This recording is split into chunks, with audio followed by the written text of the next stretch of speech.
Você põe o timer ali?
Pode?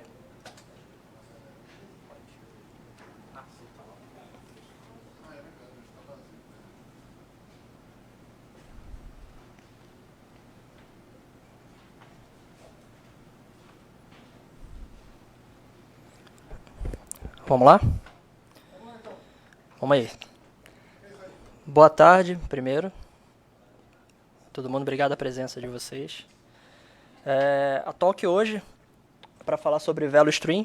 Eu já passei por alguns times fazendo esse trabalho, só que aqui, diferentemente do que eu fiz nos times, eu estou trazendo uma base teórica em cima da problemática, por que a gente trabalha com VeloStream. É uma das técnicas aí do método Kanban também, fala muito sobre isso. E aqui o conteúdo é um pouco mais teórico, e eu espero que essa teoria que eu vou passar para vocês aqui crie algum insight, algum mind-blowing aí, e aí a gente conversa depois, beleza?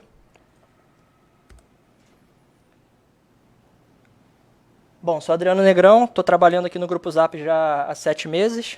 Né? Eu vim da BRQ, do Santander, trabalhei no Rio também na Petrobras, na época como dev, trabalhei 7 anos mais ou menos como desenvolvedor Java, então tenho todo um histórico aí de programação, de clean code, de refatoração, teste unitário, SQL CI, já passei por todas essas paradas aí. Em um determinado momento da minha vida, eu me identifiquei muito com resolução de problema dentro do time que eu passava e decidi atuar mais na melhoria desses processos. Era muito engargalado os processos dentro da empresa e eu falei, cara, eu preciso sair um pouco aqui de codar e eu vou melhorar um pouco esse processo para o nosso time. E aí me envolvi demais com isso que eu acabei deixando a parte técnica e gostei mais da parte teórica, gestão de pessoas ali, lidar com processos, visão e tal, estrutura, e aí minha área se tornou, transformei Scrum Master, depois virei agilista, comecei a primeira vez no Santander com Agile Coach, aí de Santander eu vim para cá. Tirei algumas certificações aí, embora eu não acredite em nada de certificações, eu não gosto de certificação, eu tirei por causa do banco, Santander que obrigava. Então, você não tem CSM, está trabalhando como Agile Coach aqui no Banco Santander. Como assim? Eu tive que ir lá e tirar a certificação e tal, enfim. Mas eu não curto essas sopas de letrinhas aqui, não. Bom, vamos lá. Por que a gente vai falar de VeloStream aqui? A gente vai falar disso, mas antes a gente vai analisar a problemática, como eu já falei. Imagina que você é um dev e você está em casa lá fazendo seu freela, de boa, e vem um cara que te conhece, um investidor, e fala, preciso que você desenvolva para mim uma funcionalidade, um sistema mínimo aqui que eu tive na cabeça e eu quero que você coloque isso aqui para rodar para eu ver como é que vai funcionar. E aí você manja pra caramba da tecnologia, entende a comunicação que o cara está te passando ali, num café, alguma coisa assim, e você aceita esse trabalho dele. Se a gente representar isso graficamente, a figura seria isso. A gente tem um investidor, né? E você, que é um desenvolvedor. Então, a comunicação é direta, investidor, desenvolvedor. A gente pode chamar isso de sistema de trabalho 1. E aí, está tudo certo, porque é fácil, nesse primeiro momento. E ele fica super empolgado. O investidor fica super empolgado. Tão empolgado que ele fala, cara, vamos evoluir isso daí. Você não vai ser mais desenvolvedor, quero que você contrate 2 caras. Você agora vai gerir esses 2 caras. Beleza? Vamos fazer esse negócio crescer. E aí a comunicação continua nesse formato do sistema de trabalho 2, ainda mais fácil. Quer dizer, não comparado com 1, mas continua um modelo fácil. E legal, nesse modelo você tem a primeira venda para um cliente. E aí o investidor vai e fala, vamos investir mais dinheiro nisso aí para fazer o negócio acontecer? Vamos crescer? Vamos embora. E aí entra a figura do cliente. Então o cliente interage com o investidor fala com você, que agora é gestor, e você contratou mais um desenvolvedor. Então você é gerente, tem mais 3 desenvolvedores ali para um sistema de trabalho 3. Legal, funcionou, só que eu consegui um outro cliente. Esse outro cliente tem um outro nicho de funcionalidade diferente do que eu já tinha construído nesse primeiro momento. A gente entra num sistema de trabalho 4, onde tem a figura de 2 clientes falando diretamente com o investidor. Esses clientes também interagem com você, que é o gestor, e você interage com os desenvolvedores e agora em times separados. 2 desenvolvedores fazendo uma frente de um nicho e mais 2 desenvolvedores tocando outra frente. Da hora. Vamos subir isso aí para produção. Está um pouco cortado o slide ali na lateral, mas eu acho que não vai impactar muito não, mas acho que dá. Dá para tirar um pouquinho do zoom. Legal, vamos subir isso para produção. Entrou em produção, aparece quem? A figura dos usuários. E aí o sistema fica nesse formato.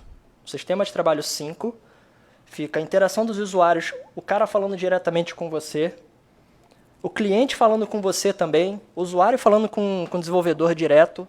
Então você já percebe que a malha de comunicação já fica muito maior. E isso vai evoluindo conforme você vai aumentando a demanda do trabalho.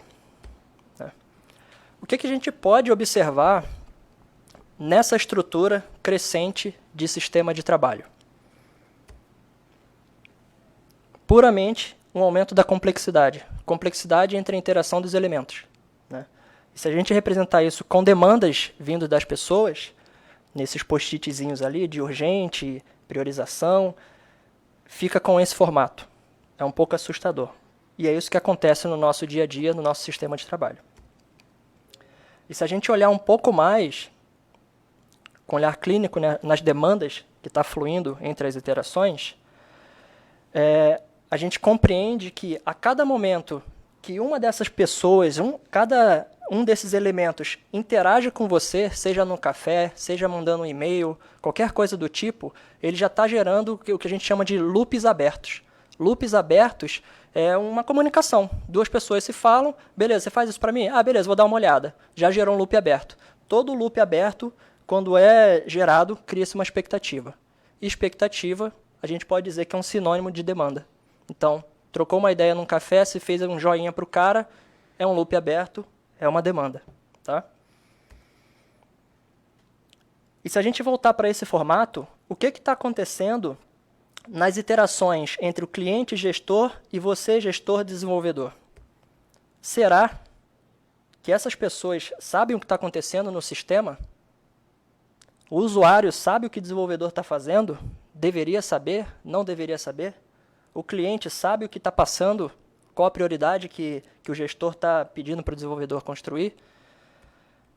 A gente chama isso de ignorância. Mas a ignorância no bom sentido da palavra. Ignorância sistêmica, para bem dizer.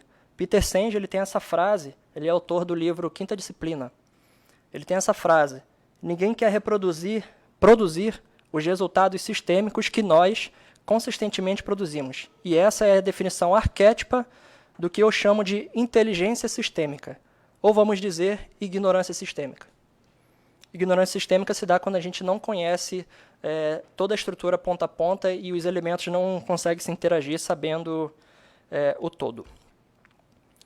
E aí, para a gente falar um pouco de sistema, a gente precisa entender o que é um sistema.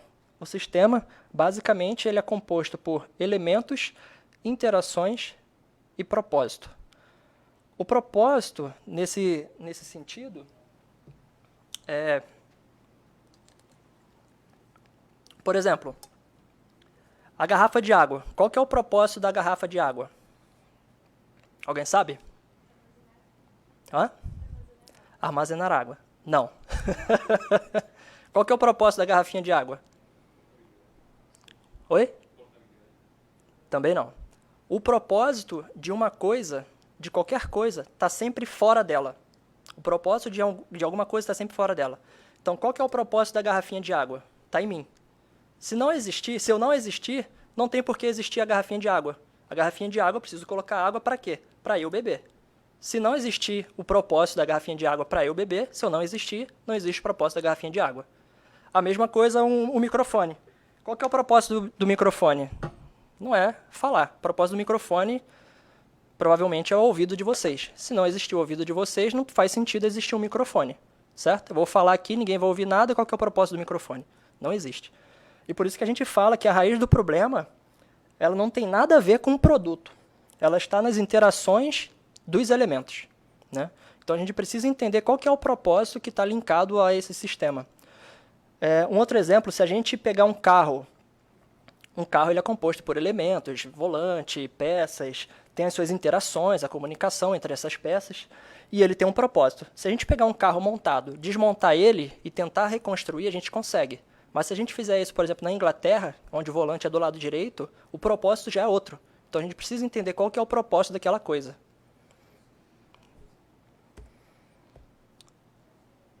E outra pessoa também, bem conhecida, né? A Donella Meadows, ela diz o seguinte para a gente com um pensamento sistêmico. Todos nós produzimos os resultados que não queremos no nosso sistema. E nós o fazemos isso fora da nossa resposta racional às restrições, incentivos e punições a qual o sistema nos sujeita.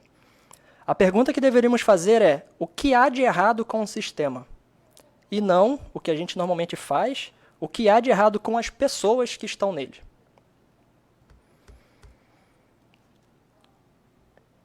A todo momento, clientes abrem projetos com investidores, representado ali num post-it com P, investidor fala com você diretamente, você manda demandas para o desenvolvedor, manda as features para serem construídas, melhorias, correções de bugs, e você, desenvolvedor, está aqui nessa ponta, certo? Só recebendo demanda e sem saber de onde está vindo, qual que é a sua origem.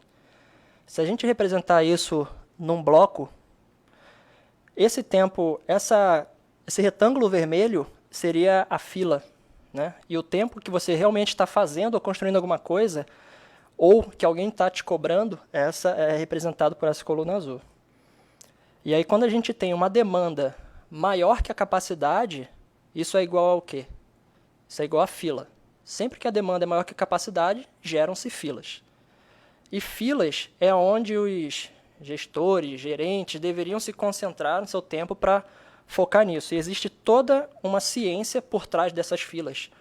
Uma das pessoas muito reconhecidas, cientistas, é o Don Heinzen, que ele escreveu esse livro Flow. É uma teoria, princípio das filas também. Para quem tiver interesse, se aprofundar mais no gerenciamento de filas, é esse cara.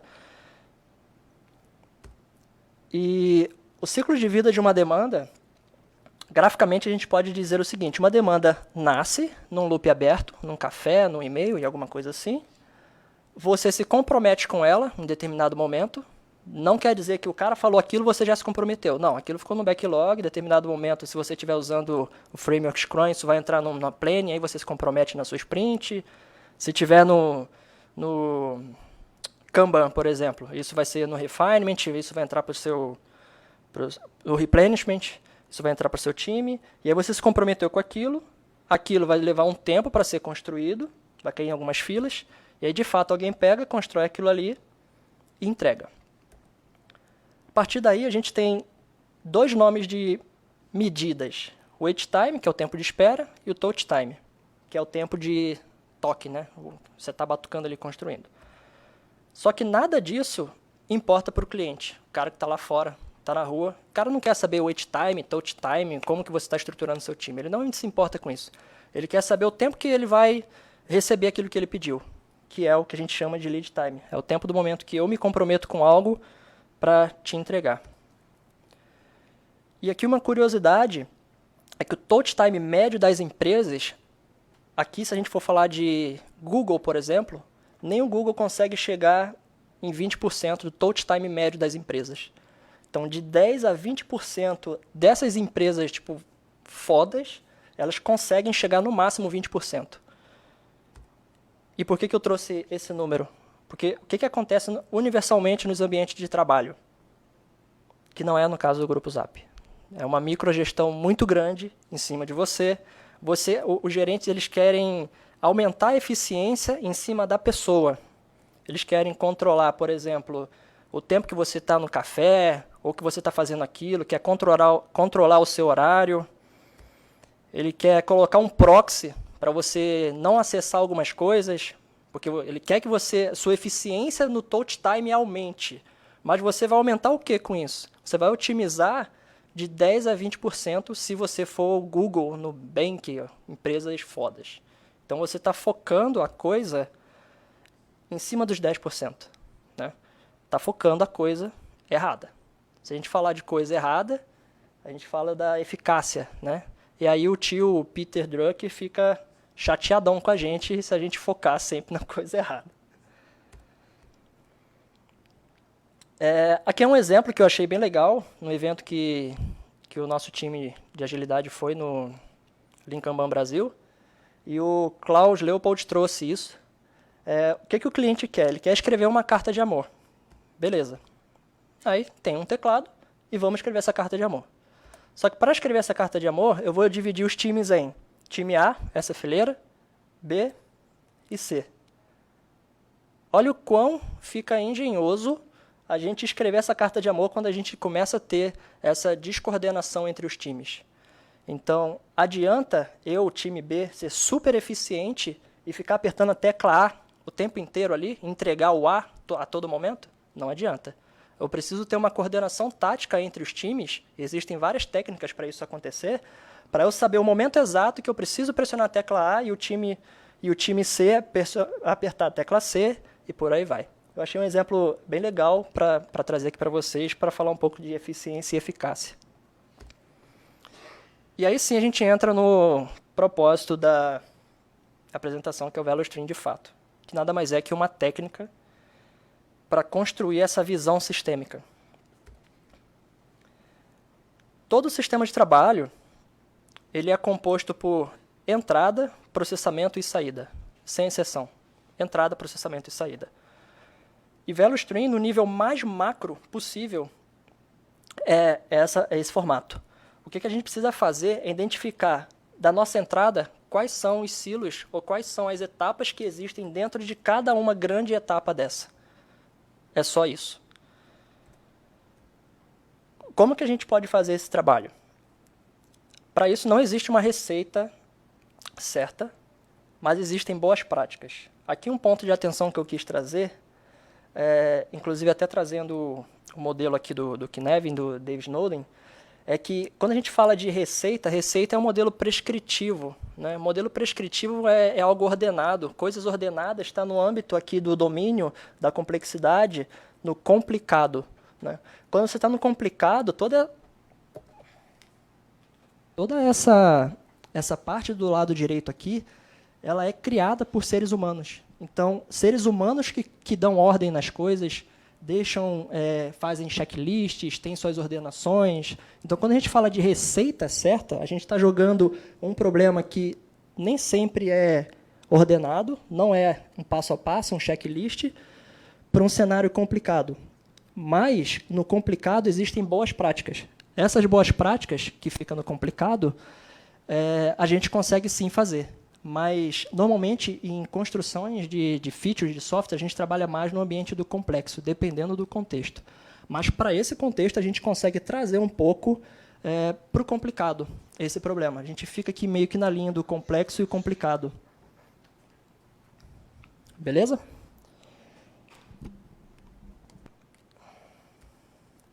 Bom, e aí o primeiro passo é construir o fluxo. Como que a gente pode fazer isso? Isso aqui é uma experiência que, na verdade, é uma prática que eu trago isso. Eu já rodei bastante isso em muitos times. Eu sempre começo colocando numa lousa o para dev, que é uma fila. né? Trabalho parado em fila. Em determinado momento, isso fica pronto. Isso é o que a gente chama de delivery, ou downstream. Tudo que está no meio é o fluxo que a gente precisa construir junto com o time para fazer aquilo ficar pronto. E como que a gente pode fazer isso?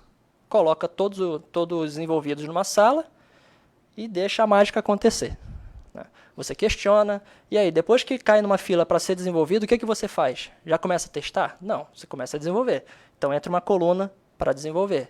E depois de desenvolver, eu testo. Legal, você coloca teste ali, só que é super interessante a gente gerenciar filas. Então, se você vai testar, coloca uma coluna antes chamada para testar, para a gente começar a evidenciar gargalos, que é onde está aqueles 80% do nosso sistema de trabalho. O segundo ponto é identificar quais os tipos de trabalho que a gente tem dentro do nosso sistema. Não adianta jogar todo o nosso trabalho dentro do sistema e a gente não identificar ele. Então, por exemplo, entender o que é user stories, colocar isso no nosso fluxo, épicos, tarefas, enablers, que são itens habilitantes para serem construídos para uma próxima história. Isso tudo pode ser identificado por tipos de trabalho. O terceiro passo é visualizar o trabalho que está sendo feito em andamento. E aqui é um exemplo, não é aqui do Grupo Zap, é de uma empresa que eu passei, da construção desse fluxo. Aqui começa para dev, que eu coloquei para o time. Então, tem para dev, isso aqui o time construiu e no final fica pronto. Então, nesse exemplo ficou para dev, em dev, para teste, em teste, para validação interna, em validação interna, validação externa, e aí sim fica pronto. Para cada time, esse fluxo é diferente. Então, não existe uma receita, como eu falei. E aqui, a gente pode considerar que daqui até aqui é o nosso processamento, daquele grande funil de entrada, processamento e saída. Daqui até aqui é o processamento, a saída é o pronto, e a entrada, esse time resolveu dividir em 3 etapas, que é um backlog, que é um grande balde de demandas, refinamento funcional e solicitações de dados de origem. Era algo bem específico para esse time. Aqui já é de um outro time também. Isso foi feito numa lousa, né? De novo ali o para dev, em dev, para revisão, em revisão, preparado apps e pronto. E outro ponto de atenção aqui também é que quando a gente identifica os tipos de trabalho, é legal a gente colocar tudo que está sendo feito hoje pelo time. E a gente já colocar isso num quadro. No exemplo desse time aqui, a gente falou, legal, o que está parado em fila hoje, no para-dev? Já foi, sei lá, foi numa plane, já foi estruturado, já foi comprometido para sprint esses itens. Foram tudo isso daqui, legal. A gente foi anotando e colocando aqui. O que já está sendo feito? Está sendo feito isso. O que está em revisão? O que não está em revisão? E você vai mapeando isso aqui. A primeira coisa que causa é uma náusea para o time. Por quê? Ele já olha e fala, caramba, a gente se comprometeu com muita coisa, né? Um plano de ação aqui, talvez, poderia ser limitar o trabalho em andamento, né? Você começar a entregar coisas e parar de começar, né?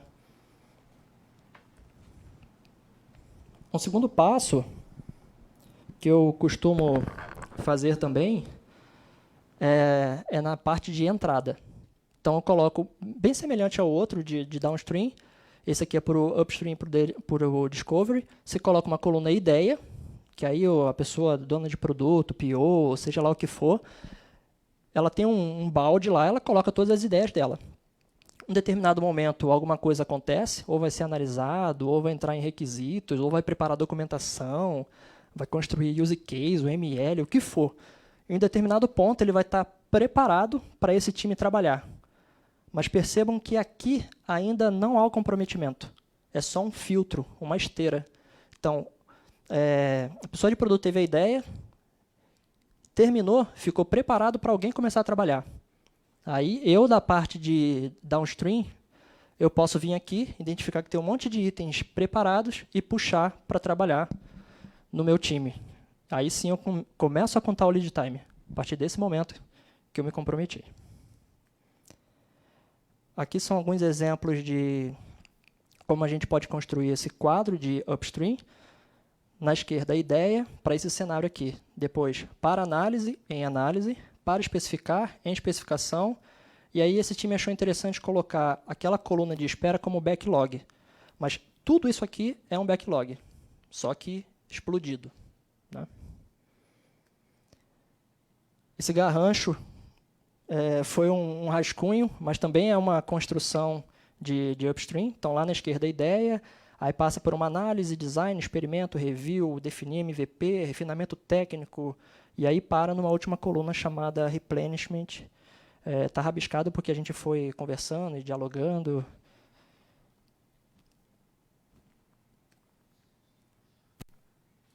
E se a gente olhar o todo, tanto o upstream como o delivery, ou downstream, a gente tem essa visão. Temos uma ideia, e essa ideia fica pronta. Só que é super importante isso aqui, que é o ponto de compromisso. A partir do momento que algo está pronto, e eu vou me comprometer com aquilo, é o nosso lead time. Existe muita confusão de que lead time é um momento que entrou no backlog, já está contando o lead time. Não. Eu me comprometi com aquilo, aí sim você starta o cronômetro com esse contador. A representação da lixeira ali é que no upstream ele é um filtro. Então, a qualquer momento que você está passando ideias ali, ou refinando, ou fazendo qualquer coisa, você pode descartar aquilo, porque você não se comprometeu ainda com essa demanda. A partir do momento que você se comprometeu, cruzou a linha vermelha, você já tem algum tipo de investimento, ou despriorizar aquilo vai gerar algum custo para o seu time.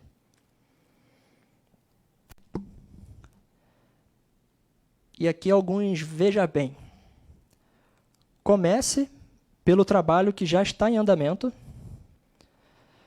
Entre os handoffs, evidencie coluna de fila. Como eu já falei, handoff é a passagem de uma coluna para outra. Tá? Enfatize o ponto de compromisso. Entenda com o seu time qual que é o ponto de compromisso. Né? Ou com a pessoa que te manda e-mail, ou que te para num café. Deixe claro para essa pessoa que não é só porque ela te pediu aquilo que você já se comprometeu com aquilo. Aquilo vai ficar pronto quando o time tiver um acordo para aquilo ficar pronto. Se você trabalha com Scrum, já está claro ali que o ponto de comprometimento do seu time Scrum é quando você faz a planning. Então, você planeja tudo aquilo, seu compromisso é a partir dali para frente. Com Kanban, sistema puxado, já é sob demanda, né? E mapeie o seu fluxo como ele existe no mundo real. Nada de você...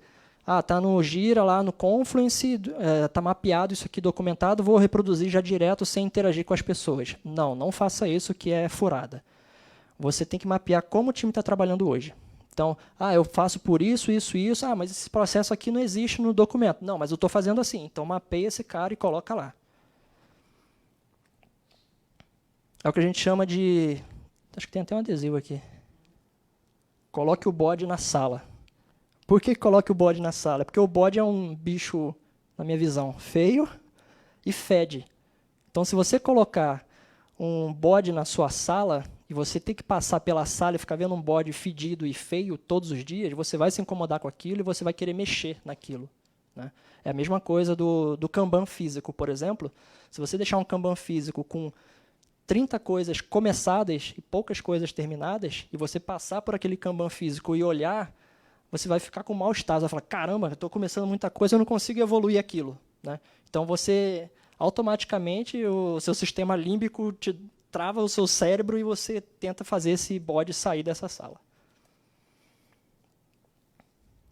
E o terceiro ponto é como que a gente pode dar previsibilidade baseado em fatos, uma vez que a gente construiu esse fluxo.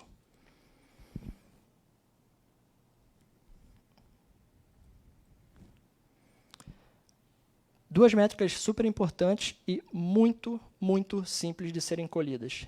Lead time, tempo a partir do ponto de compromisso. A linha vermelha, famosa, está ali. Me comprometi, ele caiu no espera do desenvolvimento, não estou fazendo, mas já me comprometi. Ele está numa fila.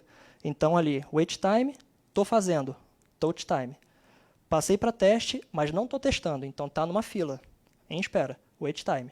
A soma de todos os wait times e touch time é o lead time. Aqui um exemplo da forma mais rústica que você pode fazer isso, colocar as demandas que você tem ali, o tipo dela, se é bug, se é valor, se é refinamento, seja lá o que for, e você colocar quando que você se comprometeu e quando que você entregou. E aí você tem o seu lead time, normalmente dado em dias. Essa é a forma que a gente pega o lead time. A outra métrica super importante é a de vazão. Tanto o lead time quanto throughput, que é essa métrica de vazão, a gente consegue chegar na previsibilidade. Então, por exemplo, por semana, a gente ali na semana 31 entregou 3 coisas, sendo 2 bugs e 1 valor. Na semana 33 já subiu para 4 bugs e 8 valor. E por aí vai. O total de tudo isso aqui deu 36 itens entregues. O que a gente faz com isso? Acho que muita gente aqui já viu isso aqui, o histograma de lead time. A gente coloca na linha, no eixo X ali, os dias corridos, né? Ou o lead time. E na coluna Y, no eixo Y, quantos itens a gente entregou. Então, se a gente olhar aqui, eu posso dizer que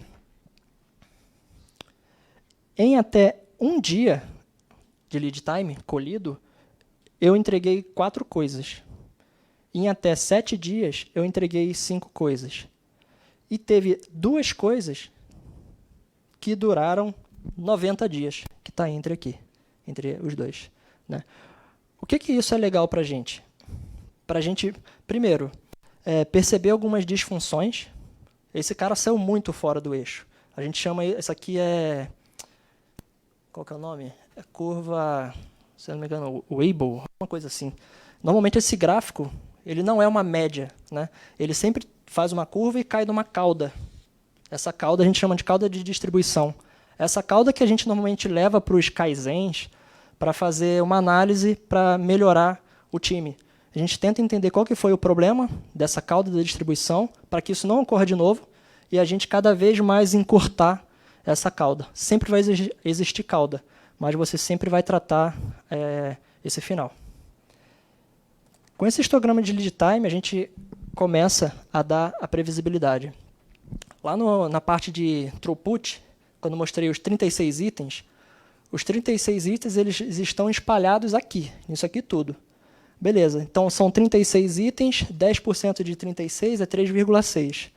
Se eu jogar aqui 4 itens e considerar que isso seja 10%, eu posso dizer que desses 4 itens que estão no final, desconsiderar eles, eu jogo que 90% de chance, ou seja, minha previsibilidade em cima dos números é que eu te entrego algo em até 51 dias, com 90% de chance. Ah, Adriano, mas está um prazo muito alto, isso aí eu preciso entregar em 20 dias. Beleza, você faz a conta e em 20 dias você entrega em até 70%. Mas eu preciso disso em 5 dias. Em 5 dias eu tenho 25% de chance de te entregar. É assim que a gente passa a previsibilidade ou tão temido prazo aí para a gente. O outro, esse gráfico, o CFD, o Cumulative Flow Diagram, ele parece ser muito confuso no primeiro momento, mas não é. Qual que é o conceito dele? Seria legal se a gente tivesse aquela visão do fluxo numa fotografia. Imagina uma fotografia, eu vou lá no quadro e falo, beleza, tem 10 coisas começadas, vou tirar uma foto. Pá, você tira a foto. No dia seguinte, das 10, 2 avançaram para teste. Você vai lá e tira uma foto. O CFD é uma fotografia de todos os dias. E aí você monta num grafo de cores como que esse fluxo se molda num período de tempo. Basicamente é assim. Vamos supor que a gente tem esse cenário aqui, esse fluxo. Calma aí que foi muito rápido. A gente pega esse quadro físico, por exemplo, e a gente inverte ele. A gente faz assim. E aí a gente tem lá em cima o backlog e aqui embaixo produção. E a gente conta quantos cards existem em cada etapa. Então, backlog tem 10, priorização 5 e por aí vai. A gente coloca isso num eixo, né? Isso pode ser contabilizado diariamente ou por semana, depende. Nesse cenário aqui está por semana. E aí você pega cada número desse e vai agrupando isso empilhado, cumulado. Por isso que o nome é Cumulative Flow Diagram. Então, aqui que eram 6, você coloca ele aqui. O que está embaixo é sempre o último, por isso que a gente inverte o quadro. Então, 6, depois era 4, você coloca em cima do 6, e o que era 2 você vai colocando aqui, com cores diferentes para identificar cada etapa do seu fluxo, e você tem essa linha, com todas as representações do seu quadro naquele dia ou naquela semana. Legal, vou colher isso na próxima semana ou no próximo dia. Algumas coisas se movimentaram, andaram, virei o quadro. Claro que esse processo de virar o quadro é só para entender como que a gente joga essa métrica, mas não existe isso aqui na prática. Seria absurdo. E legal, a gente já tinha essa fotografia daquela semana, e agora, na outra semana, a gente empilhou a movimentação dos outros cards, e ficou nesse formato. O que resta fazer? Linka as cores. Então, o que estava daquele jeito ali, ficou assim. Então, a gente percebe que de uma semana para outra, houve um aumento de demandas ou de itens. Com isso, se a gente jogar isso de uma forma ampla, e vários dias colhidos, pegando essas métricas, esses dados, a gente consegue começar a entender, para esse fluxo, por exemplo, de para dev, review, e pronto, como que está se comportando o nosso time. Aqui tem muita informação valiosa para a gente fazer um Kaizen e tentar entender pontos de gargalo e de melhoria. Toda cor que tiver mais alta significa que você está trabalhando muito com aquilo. Ou seja, seu IP está muito alto. E você trabalhar muito tempo em uma coisa, quer dizer, você trabalhar em muitas coisas ao mesmo tempo, você pode dizer que está sendo o símbolo da ineficiência. Né? É muito importante você limitar o seu IP. Então, aqui a gente pode tomar algumas ações. Por exemplo, nesse cenário, quando a gente começou a medir, o time não tinha controle, por exemplo, de fluxo. Demandas entravam, saíam, e estava algo meio desordenado. Em determinado momento, a gente limitou o ponto de compromisso. Então, a partir de agora, a gente vai entrar com demandas ordenadas, de uma forma cadenciada, e vamos ver como que isso vai se comportar. Isso se comportou, ficou mais flat aqui, tá vendo? Dá para ver que a coluna ficou mais linear. E daqui já mudou bastante. Olha a espessura da fila do para a produção para essa fila aqui. O que aconteceu aqui, daqui para cá? Limitação de WIP. Né? Então, a gente limitou o WIP e agora o time consegue, numa cadência mais rápida, entregar demandas. O CF dele é representado dessa forma. Bonito, né, Lore? Eu não sei, canal Pro, né?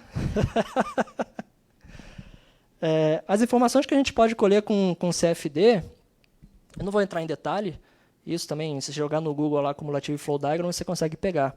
Você consegue responder, por exemplo, olhando nessa visão, quantos itens novos entraram, qual que é o cycle time de um handoff para o outro, o lead time médio, o tamanho do backlog, tamanho do work in progress, e por aí vai. Alguns aprendizados. Números sem contexto não serve para nada. Não adianta um gerente pedir, eu tenho aqui 10 times que são meus e eu quero os números desses meus 10 times para ficar acompanhando numa televisão. Isso não funciona, porque ele não tem o contexto do time. Os números e essas métricas servem apenas para o time. Você tem que levar essas métricas para o seu time tomar as decisões. Tá? O número frio ele não serve para nada. Crie as métricas que façam sentido para você e no contexto que você tem no dia a dia. Qual o problema que você quer resolver? Adianta você pegar uma ferramenta que tem 40 tipos de métricas diferentes, você não usa? Às vezes só o lead time e o throughput, a quantidade de informação que você pode ter, com previsibilidade, histograma de lead time, são duas métricas bem simples de fazer. Não use métricas para comparar time. justamente pelo contexto de cada time. Não faz sentido fazer essa comparação. E considere criar retrospectivas, que a gente chama de Kaizen, voltadas para essa análise de métricas. Eu sei que a gente hoje faz retrospectivas, mas muitas dessas retrospectivas a gente fala muito no comportamento pessoal, ou coisas que estão acontecendo no nosso dia a dia, mas a gente não olha para os números para saber o que a gente pode melhorar como processo, né? E considere levar Kaizens com esses números para algumas reuniões.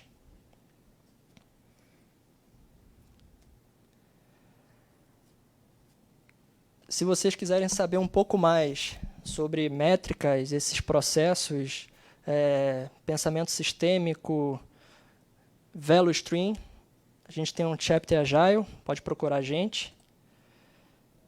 E uma frase que eu gosto muito do Orwell: quem controla o passado, controla o futuro. Quem controla o presente, controla o passado. Por que tem essa frase? Para a gente começar a medir, e medindo a gente olha essas métricas para poder fazer o controle do nosso fluxo. Passado, presente e futuro. Oi? O Orwell? Era.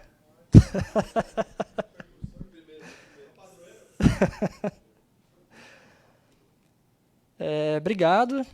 Aqui está o QR Code que eu fiz a apresentação na Raia Drogazil, então, para quem não faz sentido, acho que quase todo mundo já tem adicionado. E para quem quiser, essa apresentação está disponível no SlideShare e tem algumas referências que eu construí esse conteúdo. Isso aqui é um template que eu não tirei. Valeu, galera. Obrigado. Perguntas? Lori? Não?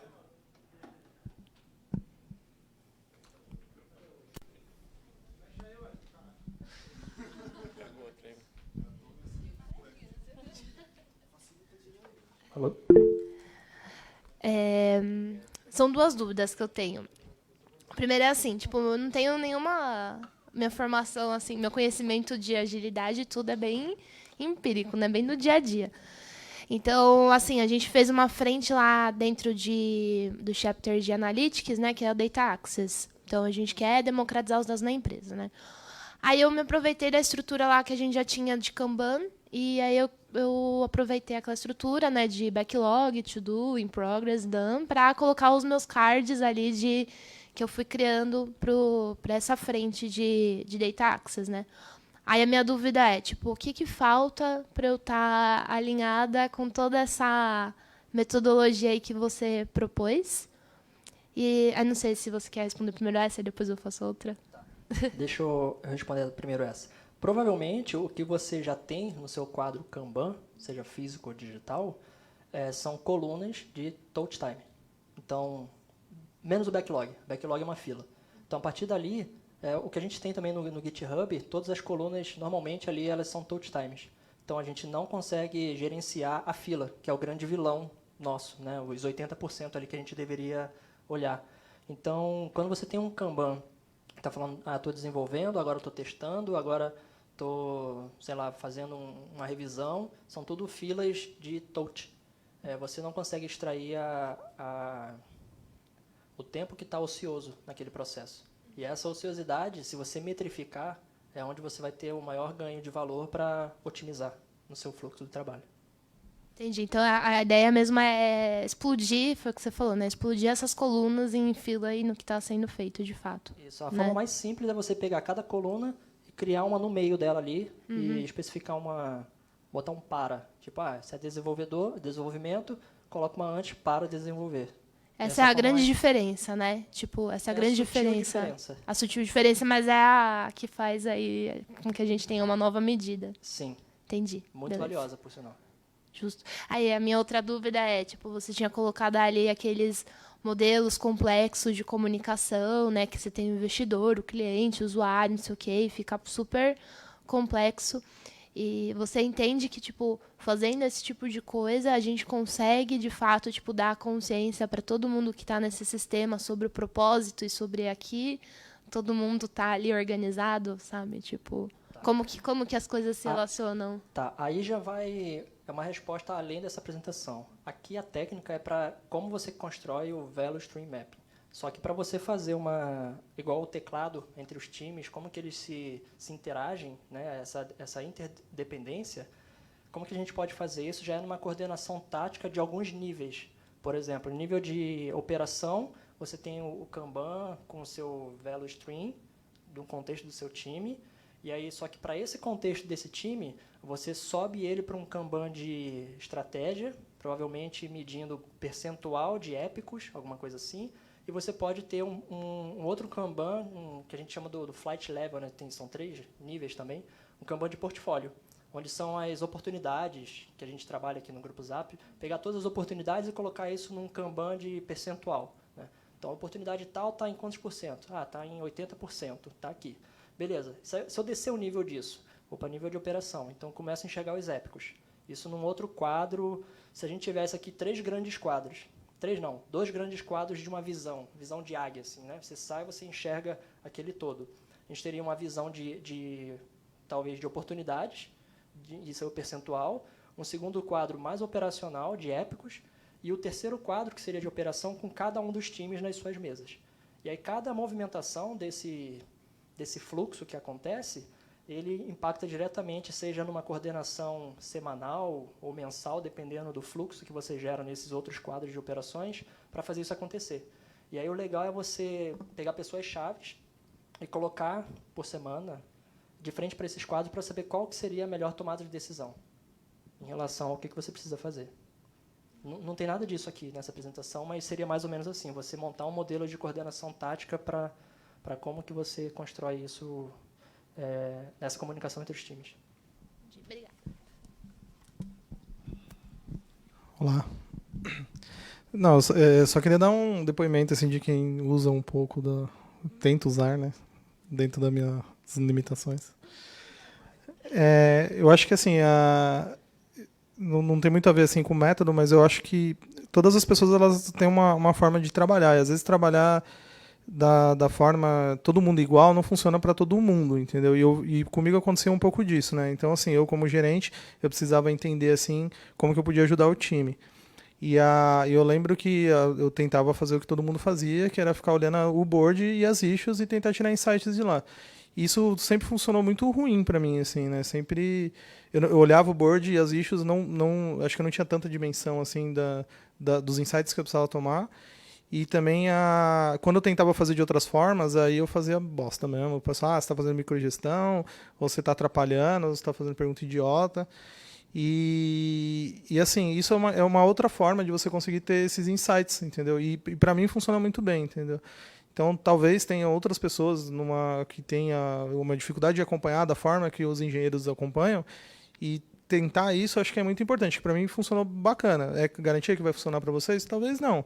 Mas eu acho que vale a tentativa nesse sentido, entendeu? Porque hoje eu acredito que eu não consigo ver tudo ainda, que eu talvez precisasse, mas eu consigo ali ter insights muito loucos, assim, numa profundidade assim que eu não imaginei que eu ia ter.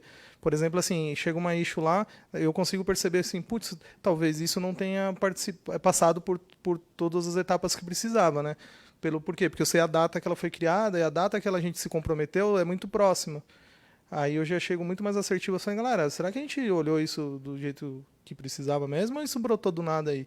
E aí eu posso ajudar o time tentando entender por que aquilo veio do nada, entendeu?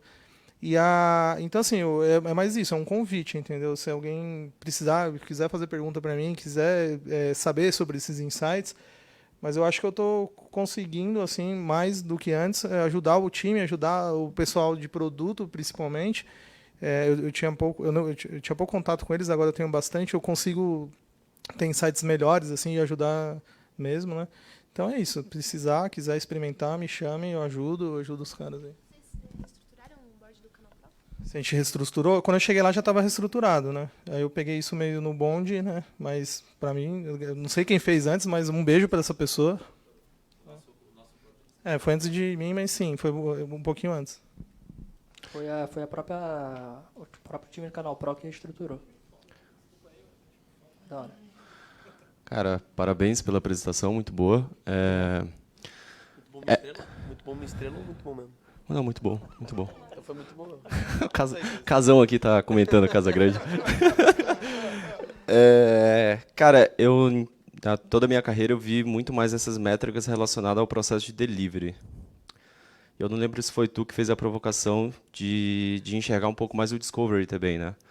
Tu vê utilidade nisso, em aplicar essas métricas também para discovery, até para a gente ver quantas ideias começam e quantas elas nem vão até para o dev de fato, sabe? Sim e não. O sim é muito bom você saber essa informação. O não é porque você precisa ter uma maturidade para você ter essa informação. Se você não tem um mínimo de lead time, que é o ponto de comprometimento, que é uma métrica básica para você tirar, não adianta você querer ter o customer lead time, que é essa métrica, que é a partir do momento de ideação até o momento que fica pronto, é o que a gente chama de customer lead time, que é o que o cliente espera de fato. Tive uma ideia aqui, eu vou almoçar ali no Boa Tarde. A partir do momento que eu tive essa ideia, já startei o cronômetro aqui de customer lead time, beleza? Cheguei lá, estou na fila, ainda estou no customer lead time. Eu me comprometi, eu estou passando ali para colocar a comida no prato, ali sim talvez já comece o lead time, que eu já me comprometi com o restaurante. Mas o momento que eu tive a ideia, já começou o contador. Né? Entendi. Na tua visão, então, devemos começar pelo delivery para depois ir para o discovery. Sempre pelo delivery. Tá bom. Depois pelo discovery. Da Por hora. isso que na apresentação a estrutura ela mostra primeiro o downstream, que é o delivery, e depois, num segundo momento, você pode construir o upstream. Né? Se você construir os dois, pode ser que fique muita informação, você dê muito passo além do que é necessário.